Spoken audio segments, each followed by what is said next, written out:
Future education স্টেশনের পক্ষ থেকে তোমাদেরকে সকলকে জানাচ্ছি শুভেচ্ছা ও স্বাগতম। আজ আমরা নবম দশম বা এসএসসি লেভেলের ফিজিক্সের একটি প্রশ্ন সলভ করব। প্রশ্নটি হলো গতি থেকে এবং এটি এই 2025 সালে ঢাকা বোর্ডে এসেছে। তো দেরি না করে আমরা প্রশ্নটি সমাধানের জন্য প্রথমে প্রশ্নটি পড়ি। বলা হয়েছে একটি কার 2.5 মিটার পার সেকেন্ড প্লাস 2 সমত্বরণে স্থির অবস্থা থেকে যাত্রা শুরু করলো এবং একই সময়ে অপর একটি কার প্রথম কারটির 50 মিটার পিছন থেকে 63 কিলোমিটার পার আওয়ার সমবেগে যাত্রা শুরু করলো। আমাদের গ নম্বরে বলা হয়েছে যে যাত্রা শুরুর কত সময় পর কার দুটির বেগ সমান হবে। তো আমরা যদি দেখি যে গ নম্বরে আমাদের কি কি তথ্য দেওয়া আছে, যে দেওয়া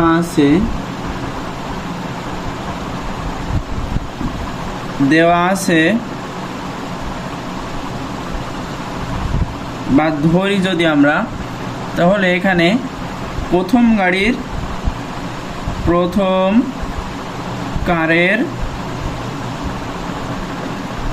কারের ত্বরণ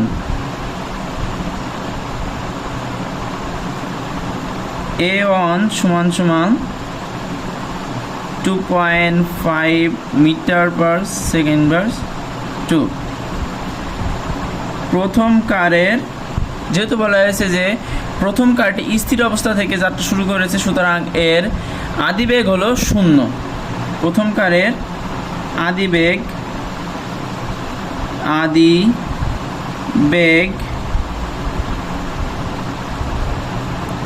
u1 ইকুয়াল 0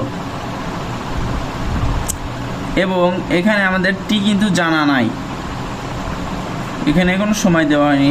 আর দ্বিতীয় কারের ক্ষেত্রে বলা হয়েছে যে একই সময়ে অপর একটি গাড়ি প্রথম কারটির 50 মিটার পিছন থেকে 63 কিলোমিটার সমবেগে যাত্রা শুরু করলো, অর্থাৎ আমাদের দ্বিতীয় গাড়ির কিন্তু বেগ দেওয়া আছে। তাহলে দেওয়া আছে দ্বিতীয় কারের বেগ v সমান সমান 63 কিলোমিটার পার আওয়ার। তো ওই 63 কিলোমিটার পার আওয়ারকে আমাদের মিটার পার সেকেন্ডে নিয়ে আসতে হবে। তো তার জন্য আমরা প্রথমে 63কে 1000 দ্বারা গুণ করব এবং 3600 দ্বারা ভাগ করব। তাহলে আমাদের কিলোমিটার পার আওয়ার থেকে মিটার পার সেকেন্ডে চলে আসবে। তো এটা আমাদের হবে 17.5 মিটার পার সেকেন্ড ইনভার্সন। তাহলে আমরা এই তথ্যগুলো আমরা প্রশ্ন থেকে পেয়ে গেলাম। তো এরপরে আমরা একটি সূত্র জানি, যে আমরা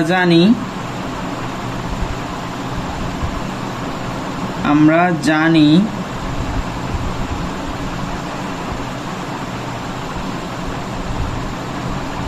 v সমান সমান u প্লাস এটি।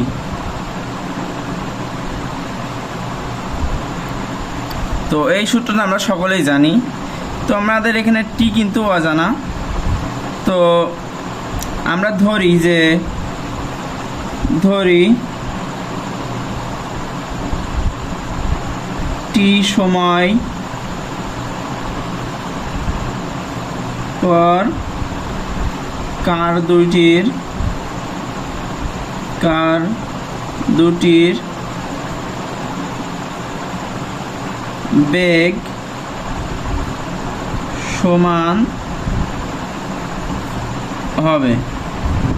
তাহলে আমরা ধরে নিলাম যে টি সময় পর কার দুটি বেগ সমান হবে। তাহলে আমরা এখন লিখতে পারি, এখন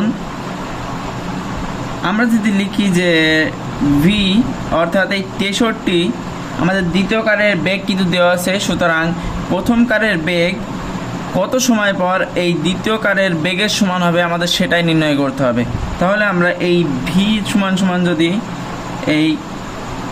এটা নিই, তাহলে ভি সমান সমান, আচ্ছা আমরা এটাকে ইউ দ্বারাই প্রকাশ করি এবং এ দ্বারাই প্রকাশ করি, তাহলে আমরা লিখতে পারি ইউ প্লাস এটি।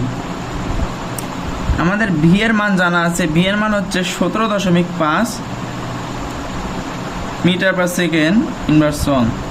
ইউ এর মান কিন্তু 0 যোগ এর মান হচ্ছে 2.5 মিটার পার সেকেন্ড ইনভার্স 2।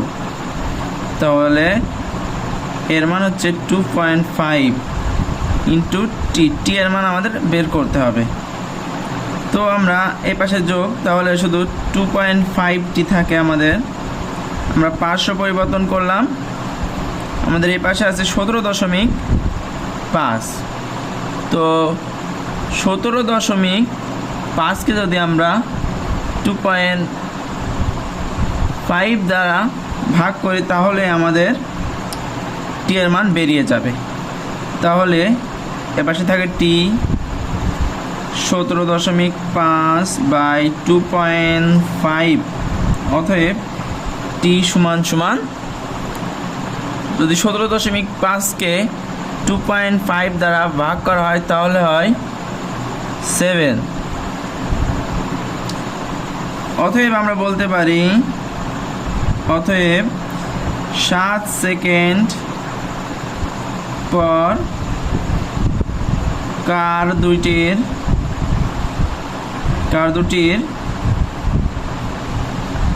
বেগ সমান হবে, কার দুইটির বেগ 7 সেকেন্ড পর সমান হবে। তো আশা করি তোমরা গ নম্বরটি বুঝতে পেরেছো। এরপর আমরা ঘ নম্বর প্রশ্নের সমাধান করব। তো আমাদের ঘ নম্বরে বলা হয়েছে যে কার দুটি তাদের চলার পথে একবারের অধিকবার একে অপরকে অতিক্রম করবে কিনা গাণিতিকভাবে বিশ্লেষণ করো। তো আমরা যেটি করব, আমরা আগে আমাদের প্রাপ্ত তথ্যগুলো লিখে নেব। তো আমাদের দেওয়া আছে কি কি, যে আমাদের দেওয়া আছে, ধরি যে টি সময় পর কার দুইটি পরস্পরের সাথে মিলিত হবে। তাহলে ধরি টি সময় পর কার দুটি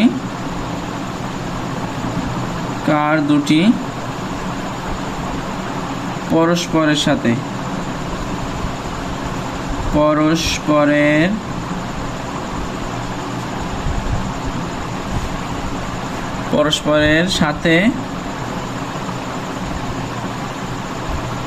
মিলিত হবে,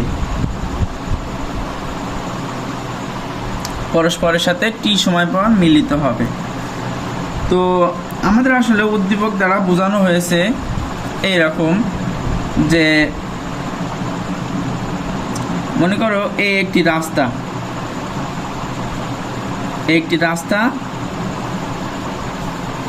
এখান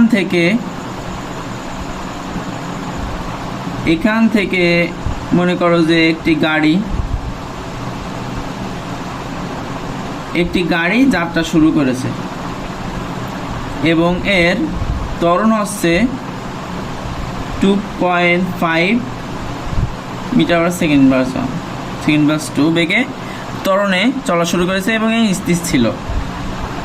এ কিন্তু 2.5 মিটার পার সেকেন্ড ইনভার্স 2 ত্বরণে যাত্রা শুরু করেছে স্থির অবস্থা থেকে।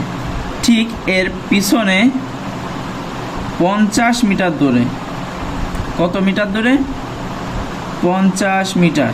এ দেখো এখানে লেখা আছে 50 মিটার পিছন থেকে আরেকটি গাড়ি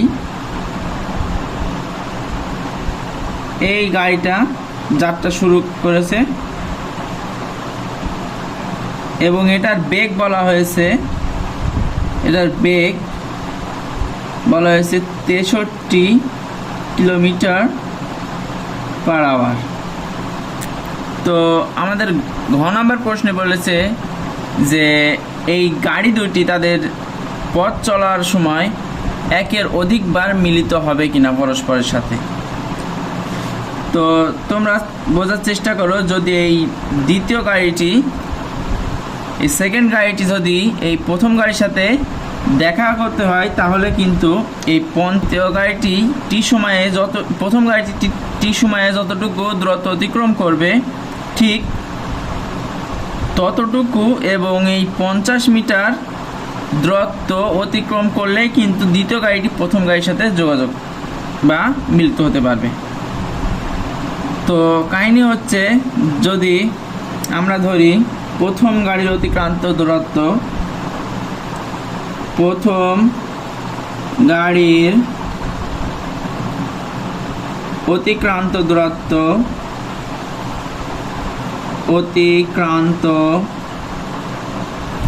দূরত্ব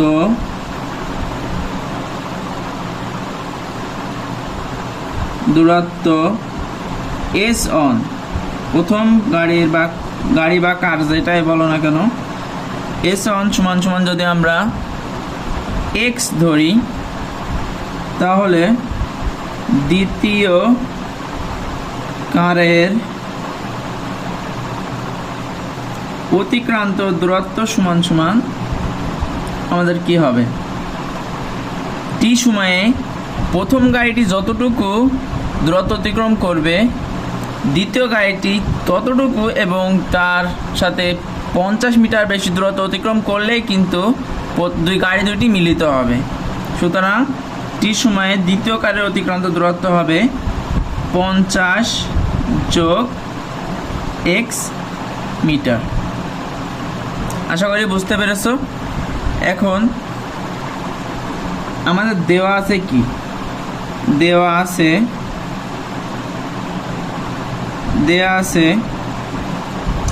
প্রথম কারের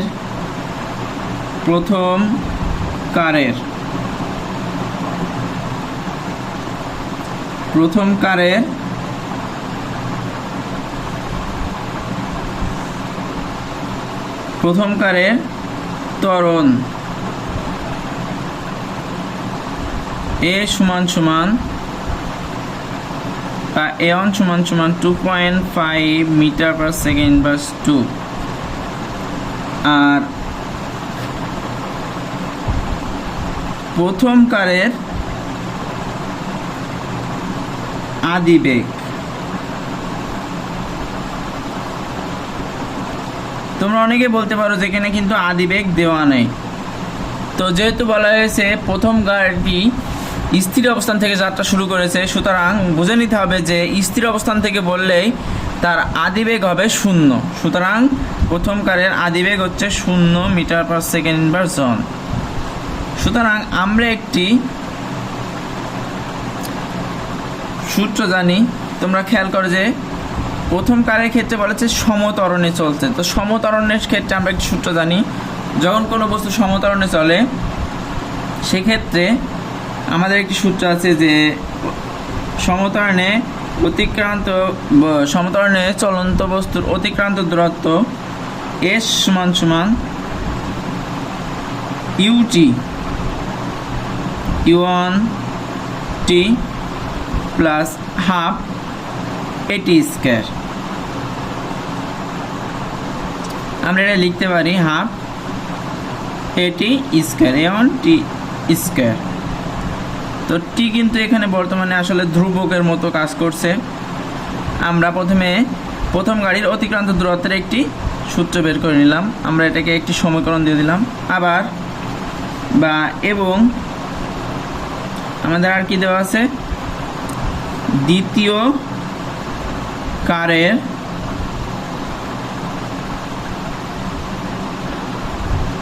বেগ ভি সমান সমান 63 কিলোমিটার পার আওয়ার বা 17.5 মিটার পার সেকেন্ড বার সন। তো 17.5 এটা আমরা আগে গ নাম্বারে বের করেছিলাম, তো সেখান থেকেই নিয়েছি। তো দেখো এখানে লক্ষ্য করে যে এখানে বলা হয়েছে যে দ্বিতীয় কারটি 50 মিটার পিছন থেকে 63 কিলোমিটার পার আওয়ার সমবেগে। তো সমবেগের ক্ষেত্রেও আলাদা একটি সূত্র আছে যে সমবেগ সমান সমান সমবেগের চলন্ত বস্তুর অতিক্রান্ত দূরত্ব এস সমান সমান ভিটি। তো আমরা এস টু সমান সমান কি লিখেছি এখানে, যে এস টু সমান সমান হচ্ছে 50 যোগ এক্স। তাহলে এস টু সমান সমান আমরা লিখি যে 50 যোগ এক্স সমান সমান ভিটি। আবার আমরা এখানে একটি সমীকরণ দেখেছি যে এস অন সমান সমান এক্স সমান সমান ইউ1 t plus half a one t square. তো তাহলে আমরা যদি এখানে এই এক্সের এই মানটুকু বসায় দিই তাহলে আমাদের অঙ্ক হয়ে যাবে। তাহলে এখানে এক্সের মান হচ্ছে ইউ1 t plus half a1 t square equal vt। তো আমরা যদি এই টিকেও এই পাশে নিয়ে আসি তাহলে দেখো কি হয়। তো আমরা যদি এটাকে সাজিয়ে লিখি তাহলে 17.5 টি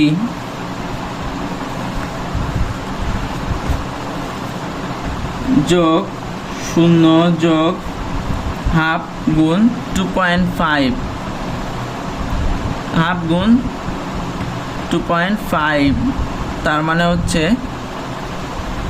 1.25 টি স্কোয়ার প্লাস 50। তো আমরা এটাকে যদি সূত্র করে ভালোভাবে লিখি তাহলে আমরা দেখতে পাবো যে টি স্কোয়ার যোগ 17.5 টি যোগ 50। তো তোমরা হায়ার মতে হয়তো করেছো যে সমাধান করেছো সে যদি এমন থাকে বি এক্স প্লাস সি থাকে তাহলে এই ক্ষেত্রে এক্স এর মান বের করতে গেলে এক্স সমান সমান minus b plus minus root over b square minus b square minus 4 a c by 2a এমন একটি সূত্র তোমরা পড়েছো। তো এই সূত্র সাহায্যে আমি বর্তমানে এই আমাদের যে সমীকরণটির একটি সমীকরণে এসেছে এই সমীকরণের টি এর মান বের করব। তো তাহলে আমাদের হবে টি সমান সমান বি বলতে এই যে টি এর আগের যে সহগ আছে এই সহগটা ধরতে হবে। তো তাহলে এখানে আছে মাইনাস 17.5 তাহলে সূত্রের মাইনাস তারপরে হচ্ছে মাইনাস 17.5 প্লাস মাইনাস রুট আবার সূত্রের রুট তারপরে হচ্ছে বি স্কোয়ার মানে মাইনাস 17.5 স্কোয়ার মাইনাস 4 ইন্টু এ বলতে 1.25 ইন্টু সি বলতে এখানে 50 বাই 2a বলতে 2 ইন্টু 1.25। তো তাহলে দেখো আমরা এটাকে যদি বের করি তাহলে কিন্তু আমাদের দুইটা মান আসবে, কারণ একবার প্লাস নেব আর একবার মাইনাস নেব। তাহলে আমাদের টি1 বা টি1 সমান সমান আসবে, লক্ষ্য করো যে এখানে মাইনাস, এর ভিতরেও মাইনাস, তো মাইনাসে মাইনাসে আমরা সবসময় জানি মাইনাসে মাইনাসে গুণ হলে মাইনাসে মাইনাসে প্লাস হবে।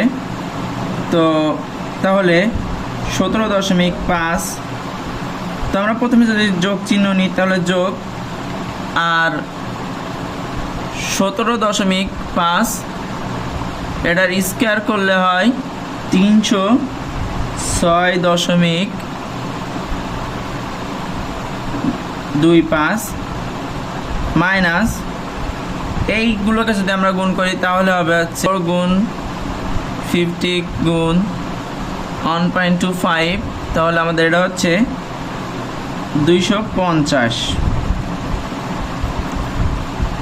তাহলে আর নিচের এই দ্বারা গুণ করলে হয় 1.25 ইন্টু 2, তাহলে হবে আমাদের 2.5।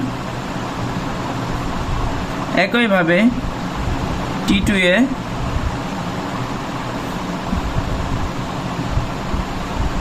$7.5, এখানে আমরা প্লাস নিয়েছি সেহেতু আমাদের মাইনাসটা নিতে হবে এখন। তো মাইনাস 306.25 মাইনাস 250/2.5। অতএব আমাদের টি1 এর মান কি আসে আমরা দেখি ক্যালকুলেশন করে। ক্যালকুলেটরে আমি ক্যালকুলেটরের মাধ্যমে করছি। তো প্রথমে আমি বসালাম 17.5 যোগ রুট ওভার 306.25 মাইনাস 250/25। তাহলে আমাদের প্রথমটার মান আসছে, টি1 এর মান হচ্ছে 10 সেকেন্ড। আবার অতএব আমাদের টি2 এর মান দেখি কত আসে। টি2, তো আমরা এটা যোগ করলাম, তো শুধু আমাদের রুট ওভার 306.25 মাইনাস 250/2.5, এই ক্ষেত্রে আমাদের হচ্ছে টি2 এর মান 4 সেকেন্ড।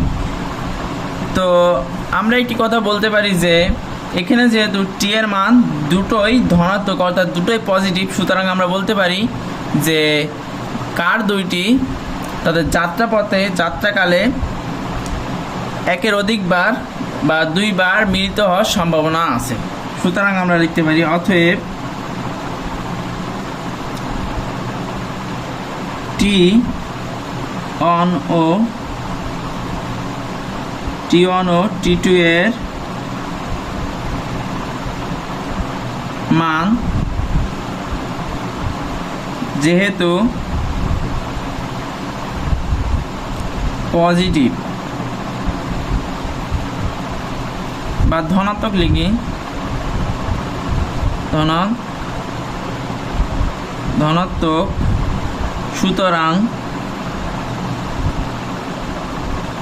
সুতরাং কার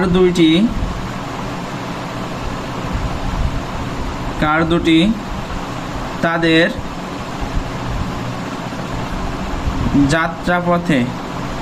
যাত্রাপথে দুইবার মিলিত হবে। আশা করি সকলেই সৃজনশীলটির সমাধান বুঝতে পেরেছো, এবং যদি কোনো এই বিষয়ে কোনো কনফিউশন থাকে তাহলে কমেন্ট বক্সে কমেন্ট করে জানিয়ে দিও, এবং যদি ভিডিওটি ভালো লাগে তাহলে লাইক করবে ভিডিওটাতে, এবং আমাদের চ্যানেল নতুন হয়ে থাকলে চ্যানেলটিকে সাবস্ক্রাইব করবে, এবং ফেসবুক পেজ থেকে যদি দেখে থাকো তাহলে ফেসবুক পেজটিকে অবশ্যই ফলো দিয়ে আমাদের পাশে থাকবে। আল্লাহ হাফেজ।